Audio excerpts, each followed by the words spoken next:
multiples tendances, séjours. Bonjour les mamans et bonne fête. Des dictatures, on a une dictature, on a connu...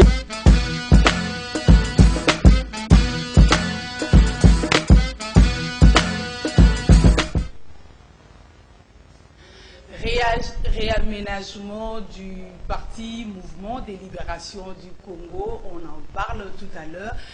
Heureux de vous retrouver, chers téléspectateurs de Canal Congo Télévision, à travers cette émission Femmes aux multiples facettes. Merci. Nous osons croire que vous êtes nombreux à nous suivre aujourd'hui. Je suis avec maman Marie-Josée Bounsana. Avec elle, on va essayer un peu de discuter sur le réaménagement du parti. Bonjour maman Marie-Josée Bounsana Lukeba. Bonjour maman journaliste. Tout va bien, j'espère maman. Oui, je veux bien par la grâce de Dieu et je profite de l'occasion pour saluer nos téléspectateurs. Je leur dis bonjour et bon week-end. Maintenant, c'est comment avec votre santé? La fois passée, c'était un peu compliqué avec votre œil droit ou gauche? Gauche. Ouais, mais ça va mieux maintenant. Je n'attends plus qu'on puisse me prescrire les lunettes pour la lecture, mais sinon ça évolue, ça va très bien. Très bien, Dieu merci, parce que chaque fois nous désirons pouvoir à très bonne santé et Dieu nous entende, ça sera comme ça. Merci. Ok. Réaménagement au sein du parti MLC. Votre parti, vous êtes cadre là-bas. Je vous dis félicitations parce qu'on a eu des échos que vous êtes encore promis. Je ne sais pas, c'est comment, on peut en savoir plus, c'est pourquoi ces réaménagements. Oui, il y a eu un réaménagement, c'est tout à fait normal parce que cela fera au moins 2-3 mois que la secrétaire générale a été conduite dans ses fonctions et ses adjoints également. Donc c'est normal qu'on puisse réaménager le gouvernement. Le secrétariat national, c'est le gouvernement du parti. Donc c'est tout à fait normal qu'on puisse réaménager et pour que les nouvelles figures aussi, pour rajeunir un peu l'équipe, introduire des nouvelles figures. Il y a eu beaucoup d'adhérents, nos jeunes, tout ça, il fallait quand même les intégrer dans le gouvernement du parti.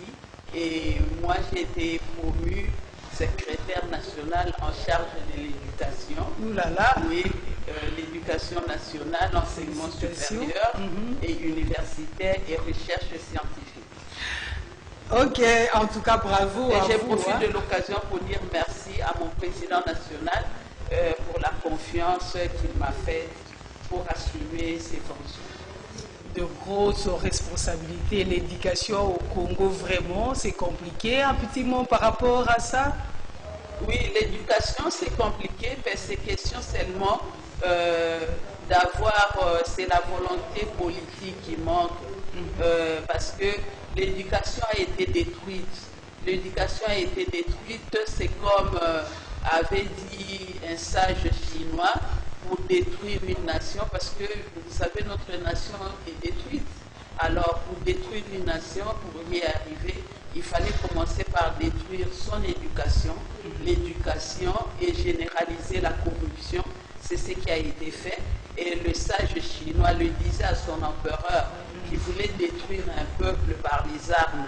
Alors lui avait dit non, il ne faut pas utiliser les armes pour détruire un peuple, détruire seulement leur éducation et généralise la corruption. Tu verras 20 ans après ce que deviendra ce peuple-là. Amoindri. Oui, ce peuple sera anéanti et tu pourras les manipuler comme tu voudras, mais si tu les détruis par les armes, là, toi, tu vas gouverner sur qui? Il faut qu'ils soient là, comme ça, tu vas bien les manipuler dans les 20 ans. Et c'est ce qui a été fait, un complot, moi je crois, un complot de l'AFDEL, parce que c'est l'AFDEL qui nous a amené des étrangers. Donc c'était un complot pour nous affaiblir. Et ils ont réussi leur mission parce que ils ont détruit l'éducation, ils ont généralisé la corruption mais nous croyons qu'avec le changement qu'aspire le peuple congolais, on va se battre pour que qu'on puisse tout réformer et que pour que tout revienne à la normale, parce que nous n'avons pas d'autre pays.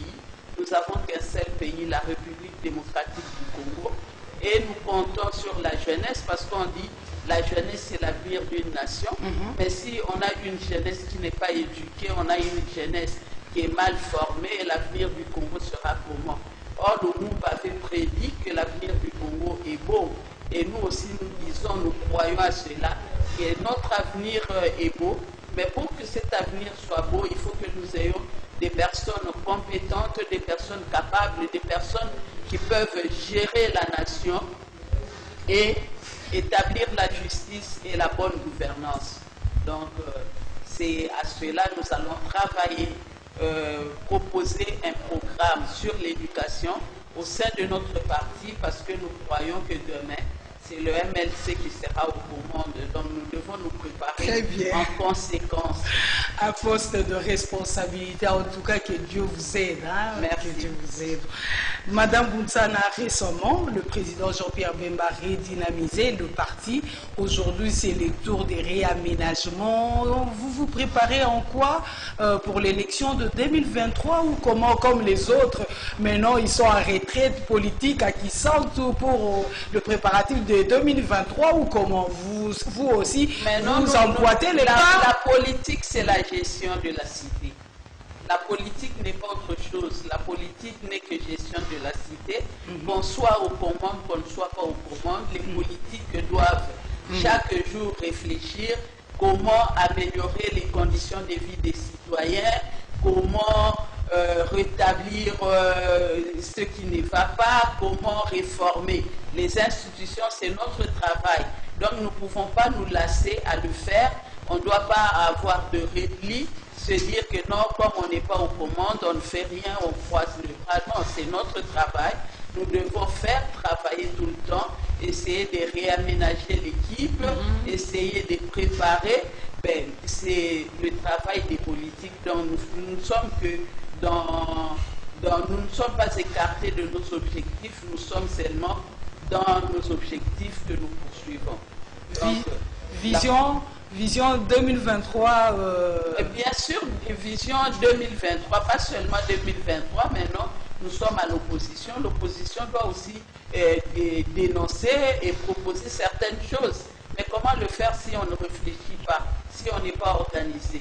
Donc c'est normal que nous soyons organisés pour ne pas être surpris, pour être prêts à assumer des responsabilités, même en étant en politique. On doit savoir, on doit regarder ce que les autres sont en train de faire, comment ils sont en train de gouverner, et il faut, pour dénoncer, il faut quand même qu'on ait une certaine connaissance. Donc c'est ce qui fait qu'il y a des réaménagements, il y a le travail qui... Nous travaillons, nous avons notre gouvernement, quoi qu'on est à l'opposition, mais c'est le gouvernement qui travaille parallèlement au gouvernement officiel, et cela nous permet de nous imprégner de la matière, chacun dans son département, et pouvoir voir ce qui se fait ailleurs, si c'est dans les normes ou pas, et les dénoncer aussi, et proposer également ce qui doit... Donc vous êtes derrière pour surveiller. Nous surveillons et proposer aussi ce que les autres peuvent ne faire qu'ils n'ont pas fait, parce que c'est la nation congolaise, c'est notre nation, et quand tout va bien dans la nation, le peuple est heureux, et quand le peuple est heureux, nous les politiques aussi, nous sommes heureux. Exactement. Affaire subornation de témoins, la CPI a confirmé la peine de Jean-Pierre Bemba pour Anna et l'amende de 300 000 €. Comment vous avez accueilli la nouvelle? Mais cela ne nous a pas surpris parce que, tu sais, nous sommes aguerris. Hein. Vous savez, notre président avait fait 10 ans à la CPI pour... les infractions que lui-même n'avait pas commis, et la CPI avait gardé le sénateur Jean-Pierre Bemba pendant 10 ans là-bas chez eux. Donc, le verdict d'hier ne nous a pas surpris. C'est leur façon de voir les choses, c'est leur façon de faire, mais seulement parce que la subornation de témoins n'est pas la corruption. Or, ici, ils ont confondu la subornation de témoins, ils ont dit... Les professeurs ont parlé, oui, donc il y a la confusion par rapport à ces sujets. Ils ont parlé parce qu'ils voulaient simplement exclure la candidature du président Jean-Pierre Bemba était gênant. Ils voulaient seulement écarter un adversaire politique, mais sinon, ce n'est pas la même chose. La subornation des témoins et la corruption n'est pas la même chose. Donc, nous sommes sereins. Comme nous disons, avec Dieu nous vaincrons, nous croyons. Ce n'est pas un slogan, c'est notre foi, c'est notre attachement à ces dieux-là, c'est notre croyance, parce que nous croyons qu'avec Dieu nous vaincrons. Parce que quand le président était à la CPI, il y a d'autres qui ne croyaient pas que le président allait sortir. On a donné 30 ans à perpétuité, mais le président a été acquitté, a été lavé. Et s'il a été lavé pour le principal, et la subornation des témoins n'est qu'un procès secondaire qui était lié à la l'essentiel a été déjà fait. Oui, qui était lié au principal, mais quand le principal tombe, pourquoi donc le second n'a pas sa raison d'être, mais qu'ils ont leur façon de voir les choses. Mais nous sommes confiants, nous sommes sereins, nous disons, nous regardons, nos regards fixés sur Dieu, parce que lui dit que ceux qui se confient en lui ne sont ni honteux ni confus. Et comme nous disons au mouvement de libération du Congo, avec Dieu nous vaincrons. C'est vraiment notre attachement à ces dieux. Nous croyons à ses principes. Nous croyons également à ses promesses parce que lui, il réalise toujours ce qu'il promet. Et nous sommes confiants à l'avenir. L'ambiance de la maison particulièrement, c'est comment sa famille, parce qu'on est presque au mois de décembre, le mois de festivité, c'est comment vous êtes du MLC, vous êtes cadre quand même, vous avez deux échos de la maison, comment ça se passe? Rien, le président est serein. Rien. Vous êtes sûr? Oui, très sûr. Il est en forme, il est bien, il rit, il sourit, il reçoit. Il n'y a rien, il n'y a pas de changement. Les enfants? Rien du tout. Rien du tout. Très bien, que Dieu vous entende, Madame Bounzana. Rien du tout, ça va, tout va très bien. Merci beaucoup. Changeons de chapitre, Madame Bounzana, plus de 40 morts par rapport à la nuit dernière, la nuit du lundi 24 au mardi 25, suite à la pluie diluvienne. De ces catastrophes. Là, je profite alors pour vous faire l'état de la ville après la diluvienne. Mourir comme ça, la responsabilité, on donne à qui? C'est la responsabilité de l'État. C'est vraiment la responsabilité de l'État parce que l'État a le devoir de sécuriser sa population. Et je ne crois pas que cette route-là a été détruite seulement la même nuit. Donc c'est une route qui a commencé à se détruire, il y a des trous, mais quand l'État observe, quand l'État ne fait rien, ce ne sont que des conséquences de la mégestion de la République démocratique du Congo. Ce sont des conséquences. Donc c'est vraiment déplorable. Déplorable parce que l'État ne sait pas protéger ses citoyens.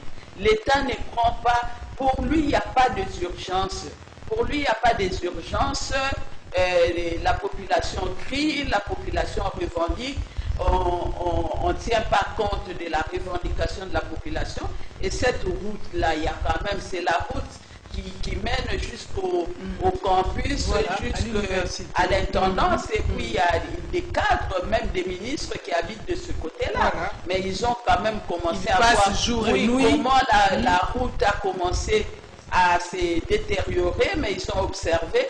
Et voilà maintenant que la pluie est venue, la dame pluie a enfoncé, les maisons se sont écroulées, il y a eu des pertes de vie qu'on pouvait bien épargné, parce que si le président avait l'homme parlé, d'avoir les mains du loin. oui, le président avait parlé des 100 jours, mais les 100 jours, Mais malheureusement, nous déplorons des morts parce que l'État n'a pas fait son travail, et c'est vraiment dommage pour notre pays que le Seigneur nous aide pour qu'on ait vraiment des personnes consciencieuses, des personnes qui prennent leurs responsabilités au sérieux, et pas seulement des personnes qui viennent dans les institutions de la République pour s'enrichir, pour se construire des buildings, mais des personnes qui ont le cœur de faire les choses telles que les choses doivent se faire, parce que c'est vraiment dommage. Le président Tshisekedi, au CV de victime de Mongafula, de la pluie, quelle est votre attitude par rapport à la consolation du président, par rapport aux victimes? Mais on dit mieux vaut prévenir que guérir. Il fallait quand même prévenir que ces incidents n'arrivent pas. Il faut... hier, c'est du côté de Mongafula, mais demain, nous ne savons pas de quel côté, parce qu'il y a toujours des problèmes, il y a des érosions, et que l'État observe, l'État incapable d'apporter des solutions à ces érosions. Ben, on peut aller pleurer, on peut déplorer, mais ce qui est mieux, c'est de prévenir que ces choses n'arrivent pas. Nous sommes surtout dans une saison pluvieuse, donc tout peut arriver, mais il faut les prévenir. On a eu la saison sèche où on devrait faire ces travaux, on n'a rien fait, ils ont passé leur temps à séparer, à bricoler. À bricoler, à séparer des avenues, à promettre de sauves moutons qui jusqu'ici ne sont pas terminés, mais ils auraient quand même dû commencer par ceux qui, boucher un peu ces trous-là, ces érosions, ces caniveaux qui créent des problèmes. Donc il fallait déboucher les caniveaux pour que l'eau ait un passage quand il pleut, et également boucher les érosions, mais on ne l'a pas fait. On a préféré regarder ailleurs, on a préféré faire ce qu'ils ont fait là, et pourtant ce n'était pas les priorités. Ben, nous déplorons leur façon de faire les choses. Quelle politique, Madame Moutsana, que peut mener le gouvernement Chanceline Ngobila et le ministre d'État Pius Mwabilou pour mettre fin aux dégâts depuis diluviennes? Parce que les gens de Mongafula accusent Chanceline Ngobila, ils disent qu'il est à la base de ces inondations. Ben, moi, c'est comme je l'ai dit, c'est la mauvaise gouvernance tellement. Les gens arrivent au pouvoir, la première des choses, me construire des buildings. Voilà. Les gens n'arrivent pas au pouvoir avec un projet. Ils ne viennent pas au pouvoir pour que je dois faire ceci, je dois faire cela. C'est comme je vous l'avais dit, nous préparons. Nous ne sommes pas aux commandes, mais il y a le gouvernement du parti qui est mis en place pour que chacun puisse travailler et faire à chaque fois qu'on a réunion un rapport en ce qui lui concerne selon son département. Donc c'est comme ça qu'on se prépare à la gouvernance. On ne vient pas seulement comme ça, du jour au lendemain, tu es gouverneur, tu es ministre, sais pas comment tu es faire, président, tu sais pas à quel tu sais pas sens où commencer, tu sais pas ce que tu dois faire. On n'a pas été préparé à cela. Non. Il n'y a pas d'apprentissage au sommet de l'État. Voilà. Cela, on doit l'apprendre avant. On doit avoir un programme, un projet bien établi. Et on se dit, dès que je serai là, je veux commencer par des choses plus importantes, par des urgences. Et après, progressivement, je vais avancer. Mais il est là, gouverneur de la ville. Il nous parle de Kin Bopeto. Nous ne voyons même pas ces Bopeto-là. Moi, quand même, on circule, on ne voit pas les Kin Bopeto. C'est où les routes sont toujours sales et la ville est toujours sale. Mais lui nous a même parlé. à limiter vous là-bas. Très sale. Mais on nous a parlé de Kin Bopeto et ils ont mis des moyens. Il y a eu, paraît-il, des moyens, des sommes énormes pour ce projet Kinbopeto. Donc c'est une manière seulement de s'enrichir. Et mais après, comme cela ne suffisait pas, on nous prend des GRK qui est sur la route pour tracasser les conducteurs des véhicules. Il y a trop de taxes. Or, trop de taxes tuent les taxes. Il y a des techniques, des contrôles techniques. On ne vous envoie pas aller faire le contrôle technique, on vous vend le document, soi-disant contrôle technique, c'est la vente des documents, ils encaissent l'argent. Et pour quel but? Nous ne savons pas seulement rançonner la population pour se faire un peu plus de moyens pour pouvoir voler l'argent de l'État. C'est tout ce qu'ils savent faire. Mais nous leur demandons, le peuple les observe, le peuple les regarde. Et puis eux, ils s'en foutent du peuple parce qu'ils se disent que élu ou pas élu, si je vais accéder à tel poste, je vais accéder parce que c'est la corruption. Et nous demandons, c'est pour cela nous disons, seule la justice qui élève une nation. Tant que la justice ne sera pas rétablie dans notre nation, il nous sera difficile à développer notre pays parce que les gens se disent avec mon argent je peux corrompre et je vais accéder à tel poste. C'est pour cela qu'ils n'ont pas peur de cette population. Ils font pas ce que la population attend d'eux. Ils font ce que leur cœur leur demande de faire pourvu qu'ils en tirent les dividendes. Donc c'est vraiment déplorable pour les dirigeants. Mais nous les interpellons, nous leur disons que nous les observons. Il n'y a pas seulement la population, mais il y a un Dieu qui gouverne sur tout. Donc il y a un Dieu qui a son dernier mot aussi. Fais ce que tu es en train de faire. Un jour, il y aura une sentence. Et là, mieux vaut de tomber, comme avait dit quelqu'un dans la Bible, je ne sais pas dans quel passage, mais quelqu'un avait dit, mais mieux vaut tomber dans la main d'une personne que de tomber dans la main de Dieu. Parce que quand tu vas tomber dans la main... Qui va te pardonner. Oui, qui va te défendre. Vraiment. Parce que Dieu n'a pas de conseillers. Vraiment. Donc, qui va défendre ta cause. C'est pour cela que nous les interpellons un peu au bon sens pour qu'ils fassent les choses telles que les choses la population attend d'eux. Insécurité a béni plus de 80 personnes depuis le 30 octobre, Madame Mouzana, et la population frustrée et ne gire que sur le départ de la MONUSCO. Est-ce que vous avez un petit commentaire là-bas? Mais c'est dommage parce que ça fait... En vous portant comme ça, oui, ça fait 20 ans. Moi, j'ai même suivi, j'ai vu sur... les réseaux sociaux où on montre la MONUSCO prendre des personnes jetées dans les caniveaux des morts. Et ça, c'est le travail de la MONUSCO. Moi, je ne sais pas si c'est ça le travail de la MONUSCO. Mais la MONUSCO dit toujours qu'elle seconde cette population. Le PNC, elle est toujours derrière le PNC. Cette population a raison. Si la MONUSCO n'a plus rien à faire au Congo, s'il n'est là que pour observer, alors nous lui demandons de partir parce qu'ils ont fait 20 ans chez nous. Donc, franchement, moi j'appuie cette population qui leur demande de partir parce que si eux ne peuvent pas nous aider, ils ne peuvent pas aider la République démocratique du Congo avec cette guerre qui ne se termine pas à l'est du pays, mais ils n'ont qu'à fermer leurs valises et partir, nous laisser comme ça, et là on dira, ben, on n'a personne pour nous seconder, le peuple se prendra à charge comme ils l'ont fait dernièrement. Moi, je félicite la population de Béni.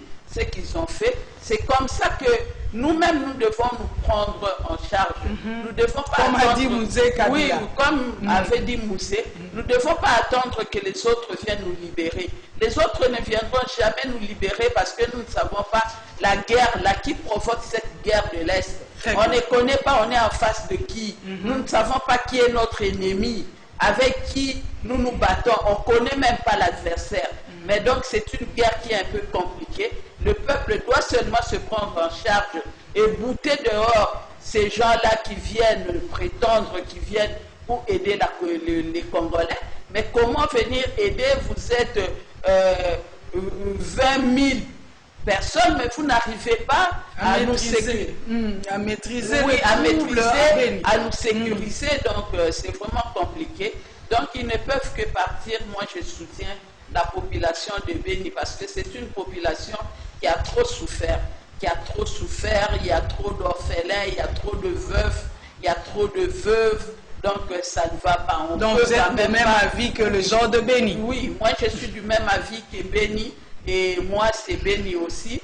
Je suis Béni, très bien. Donc je les soutiens, je soutiens Béni et je suis également Béni, et que la MONUSCO n'a qu'à laisser la République démocratique du Congo et rentrer de là où il est venu, parce qu'ils ont fait trop longtemps ici, ils n'ont rien fait, ils ne nous ont pas apporté un plus, donc nous leur demandons de partir. Parlons justice à présent. Doli Makambo, 10 ans de prison ferme. Madame Bunzana, suite à la mort de l'AG de l'hôpital Vijana. Le Caire est apaisé maintenant? Oui, un peu apaisé, et nous félicitons la justice militaire. La justice militaire, nous les félicitons parce qu'ils ont vraiment dit le droit. Quoique Doli Makambo, on voulait le protéger par l'Assemblée provinciale, par le gouvernement provincial, mais vraiment nous félicitons nos magistrats militaires qui ont vraiment dit le droit, parce que c'est vraiment révoltant, c'est triste, c'est moi la manière dont ils ont assassiné il est militant du mouvement de libération du Congo. Donc notre militant, moi ça m'a choqué, pas parce que c'est un militant du mouvement de libération du Congo, ça m'a choqué la manière flagrante de tuer une personne comme ça à bout portant. Oui, au vu, au su de tous, vous venez, vous le prenez, parce que vous êtes les gardes du corps, vous avez été envoyé par un super Doli Makambo qui a commis beaucoup de bavures pendant le régime passé, même pour les femmes du Bichungo Bilala. Moi, une fois, j'ai eu à faire une émission à ce sujet. Il va, il déloge les gens, il dit qu'il va leur construire le marché, il construit sa boutique. Donc, des choses comme ça, il a commis beaucoup de bavures, mais il n'était pas sanctionné parce que il était protégé. Peut-être on attendait les moments opportuns. Il s'est permis même de s'introduire là-bas à la Cinco pour aller chez les prêtres. Chez les prêtres que tout le monde respecte, et il va là-bas, il enlève des banderoles parce que lui, c'est un super monsieur. Donc, il se croyait un super et tout lui était permis. Tout lui était permis. Il avait même le droit à la vie des personnes. Donc, celui qui détenait nos vies, et il avait le droit, oui, sur nous, de la mort ou de la vie. Oui, c'est ça, un super monsieur. Mais voilà, il y a un Dieu qui gouverne sur toutes choses. Il y a un Dieu qui règne. Il a payé ses fautes, hein? Il en a payé, et moi je crois qu'il doit rester, en prison 10 ans. Il doit le rester parce que ce qu'il a fait là, non, c'est du jamais vu, ce qu'il a fait. Quoi qu'il dise que lui, il est innocent, il n'est pas innocent. C'est lui qui a donné sa chip, c'est lui qui a instruit ses gardes à commettre ce qu'ils ont commis. Donc lui, il ne peut pas se désolidariser des actions que lui-même a ordonnées. Donc c'est bien, nous félicitons la justice. Toujours la justice, autre arrestation, Madame Bunzana, Messie Gabriel Mokia pour tentative de meurtre d'une femme. Est-ce que ce ne sont pas de jeux qu'on peut appeler comme ça? Ben oui, mais il n'y a pas de jeux parce qu'il y a d'autres personnes qui se croient qui sont des super-hommes.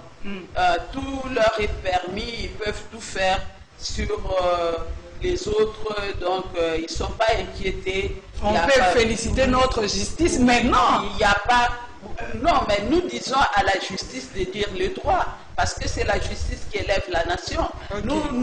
Nous lui félicitons quand il fait des bonnes choses, mais quand il fait des choses parce que... oui, parce qu'il y a la politique derrière, parce que la justice est aussi politisée. Ouais, nous n'avons pas entendu M. Mokia, son procès, je n'ai pas suivi pour savoir si M. Mokia a raison ou il a tort, je n'ai pas suivi. Mais tandis que la mort de Vijana, nous avons vu les images, nous avons vu ce qui s'était passé. Pour moi, il y a aussi les images ont circulé. Oui, les images, oui. Pour moi, il y a aussi les images ont circulé. Pour moi, qu'il y a les images ont circulé, mais il fallait quand même l'écouter aussi, le juger, pour savoir s'il avait tort, ou bien peut-être c'est seulement le véhicule que la femme voulait traverser, c'était par erreur. Des règlements des comptes, c'était pas une préméditation, donc là, moi, je ne sais pas. Je ne sais pas dire que c'était une préméditation, mais maintenant, si M. Mokia a réellement l'a fait sciemment, ben c'est normal qu'on puisse l'arrêter, mais il y a des personnes qui n'ont rien fait, qui croupissent aussi en prison. C'est ça aussi le problème. Nous demandons à cette justice-là aussi de juger. Il y a des personnes qui sont là, ça fait 5 ans, on les a jamais jugés. Donc il faut quand même qu'on les juge. Il y a des innocents qui croupissent pour rien en prison. Et il faut que ces personnes aussi, qu'on puisse les juger et pour les condamner ou soit les relâcher. Il y a des personnes qui sont là en prison qui n'ont rien fait. Et donc, pour Doni Makambo même, pour enlever son immunité, les députés ne voulaient pas. Mais pour enlever l'immunité de Mike Mukeba, là c'était vite. Oui, là c'était vite, il n'y avait même pas de négociations. Parce que Mike Mukeba, il dénonçait, Mike Mukeba, il est gêné. Le travail que Mike Mukeba il faisait, c'est le travail pour lequel il est au Parlement, parce qu'il a été élu par sa population. Donc, il ne faisait que son travail, mais ce travail qui gênait. On ne veut pas quelqu'un qui parle au nom de la population. Et voilà, maintenant, Mike Mukeba, il s'est retrouvé innocemment. Il avait même dénoncé le complot de Vidjanala. Il le dénonçait. Voilà. Et maintenant, il se retrouve en prison. Voilà les conséquences. Oui, nous disons merci à Dieu parce que l'autre là se retrouve aussi en prison avec les retombées les deux, je sais pas, sont dans le même pavillon. Et comment il va dire qu'est-ce qu'il va dire à Mike Mukeba parce que comme on dit, Oloba qui trône ici. Voilà, Mathieu Pembeni. Très bien, Madame Boutsana, parlons de la chambre basse. Dernièrement, le rumeur circulait sur la destitution de Madame Janine Mabunda. Est-ce que vous êtes de même avis que les gens qui accusent Mabunda, étant que femme? Oui, moi je dis non, moi je ne suis pas d'accord parce que on aime toujours, on est trop regardant quand il s'agit d'une femme. Hein. Mais si c'est un homme, ben, tout est permis, tout passe. Mais quand c'est une femme, les hommes sont un peu trop regardants. Mais nous n'allons pas soutenir cette démarche. Qu'on laisse Madame Mabunda. Tranquille. Moi, je suis de l'opposition, Madame Mabunda et du PPRD. Mais moi, je dis qu'on laisse cette femme-là travailler, faire son travail tel que le travail doit se faire. On ne peut pas pousser Madame Mabunda à faire ce que eux lui demandent de faire parce que eux ils demandent toujours des choses contraires aux normes. Donc Madame Mabunda ne peut pas les suivre, surtout ces gens-là du PPRD. Nous les avons vus quand ces hommes-là dirigeaient cette assemblée, comment ils ont fait, qu'est-ce qu'ils ont fait, comment ils orientaient les débats, mais maintenant qu'il y a une femme qui est là, c'est quand même une femme compétente, nous la soutenons. Nous la soutenons pas parce que c'est une femme, c'est une femme, oui, nous la soutenons, mais nous la soutenons parce que c'est une femme compétente. Donc c'est une femme compétente qu'on la laisse un peu travailler et nous allons évaluer qu'est-ce qu'il n'a pas fait, qu'est-ce qu'il devrait faire qu'il n'a pas fait et comment il dirige cette institution, l'Assemblée nationale, qu'on lui laisse tranquille. Et là, il est président de l'Assemblée nationale congolaise, pas l'Assemblée nationale péperdienne. Non, qu'on lui laisse tranquille. Mais il a fruit, Madame Boutsana. Mais là, il est au service de tout le monde, il est au service de la nation. Il n'est pas au service d'un parti politique. C'est comme le président de la République. Il n'est pas là au service de leur alliance FCC-CAJ. Il est là au service de la nation, au service du peuple congolais. Et il doit faire les choses par rapport à la population voilà. Et non par rapport à leurs alliances. Les femmes ne sont pas beaucoup représentées au gouvernement. Ilunga Ilunkamba, et pour bientôt, c'est le tour de mandataire public. Quel pourcentage vous demandez au quota pour la mise en place? Mais ce n'est pas à nous de demander un pourcentage parce que la Constitution est claire là-dessus. Mais on vous suit pas. Ce n'est pas question de nous suivre, c'est question de respecter les lois. C'est question de respecter les lois du pays. Mais les lois ne sont pas respectées alors. La Constitution, mais nous allons continuer à dénoncer. Qu'est-ce que nous pouvons faire? Nous allons continuer, nous n'avons que notre bouche pour réclamer et dénoncer. Donc il faut rappeler. Oui, leur rappeler, lui parler. Que dit la Constitution dans son article 14?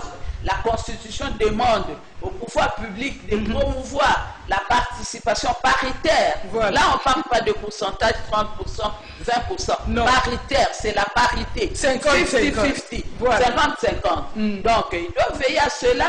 Il faut que la participation soit paritaire. Il n'y a pas de femmes qui manquent, les femmes intellectuelles sont là, les femmes compétentes sont là, donc les femmes sont là, et surtout que les femmes sont des bonnes gestionnaires. Donc, dans leur parti politique, il y a des femmes. Nous dénonçons aussi les chefs des partis politiques. Quand il s'agit des actions politiques, ben, les femmes sont là. On dit aux femmes mobilisées, les femmes venez nombreuses, les femmes, dans nos partis politiques. On prend en compte les femmes et la jeunesse.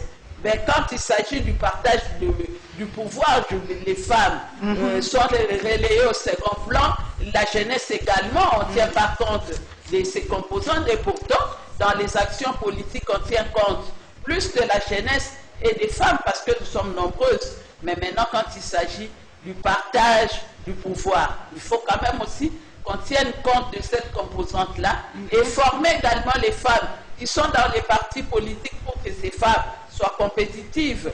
Le cartel des femmes est là pour former les femmes. Nous demandons aux chefs des partis politiques d'inviter le cartel des femmes pour venir former les femmes au sein des partis politiques pour que ces femmes-là soient capables de prendre des responsabilités, d'assumer leurs responsabilités. On atterrit, Madame Lunsana, parlez-nous de nouvelles du cartel de femmes politiques leaders actives. Est-ce que vous avez des activités ou vous envisagez d'en faire? Oui, la fin de l'année, le programme, et nous allons clôturer notre programme. Nous aurons une conférence sur les droits des femmes qui sera animée par une femme juriste. Voilà. Et également, nous comptons aussi aller visiter nos vieillards. Vous le faites aussi chaque fin d'année? Oui, nous allons le faire cette année parce que nous nous sommes dit, très important, nous sommes des femmes politiques, les femmes sont des mères, et pourquoi pas penser aussi à nos orphelins, penser aussi à nos vieillards et essayer tant soit peu leur apporter quelque chose pour les fêtes de Noël et de Nouvel An. Et nous allons le faire, nous y préparons. Nous allons partir et nous allons également t'inviter pour que tu nous accompagnes. Merci parce beaucoup. que toi, tu es toujours avec nous. Vraiment. Et malheureusement que tu n'es pas politique, sinon tu allais déjà... Nous sommes nés. Oui, et malheureusement voilà. pour moi, la présidente du cartel des femmes politiques, parce que le cartel, c'est politique, ce ne sont que des femmes politiques qui en font partie. Exactement. Sinon, tu serais déjà, j'allais déjà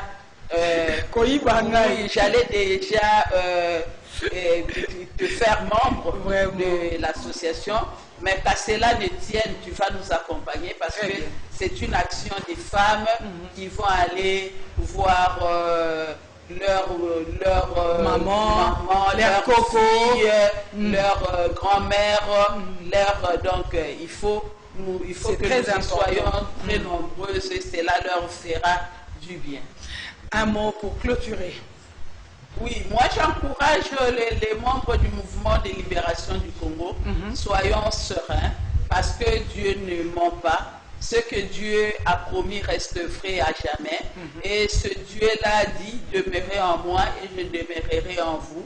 Il dit également, ceux qui se confient en lui ne sont ni honteux ni confus. Et quand nous disons « avec Dieu nous vaincrons », ce n'est pas un slogan, c'est un attachement, c'est une expression de notre foi.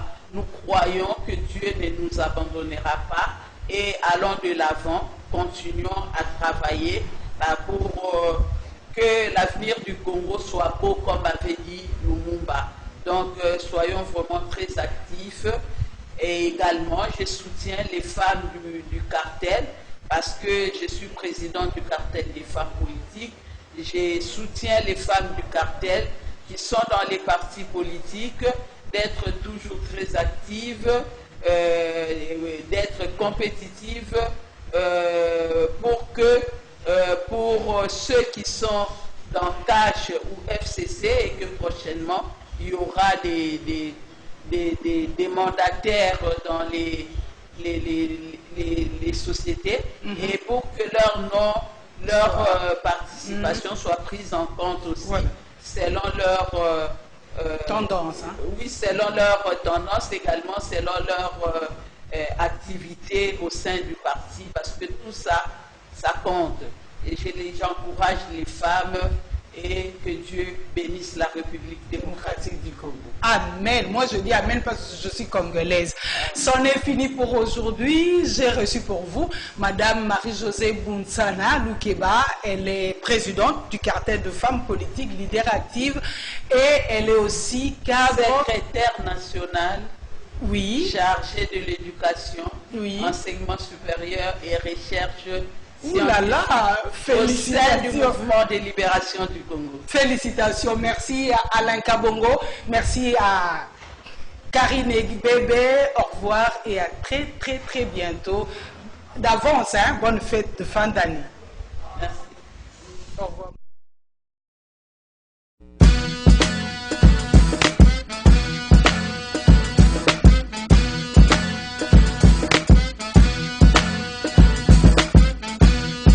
Multiples tendances, séjours. Bonjour les mamans et bonne fête. Des dictatures, on a eu une dictature, on a connu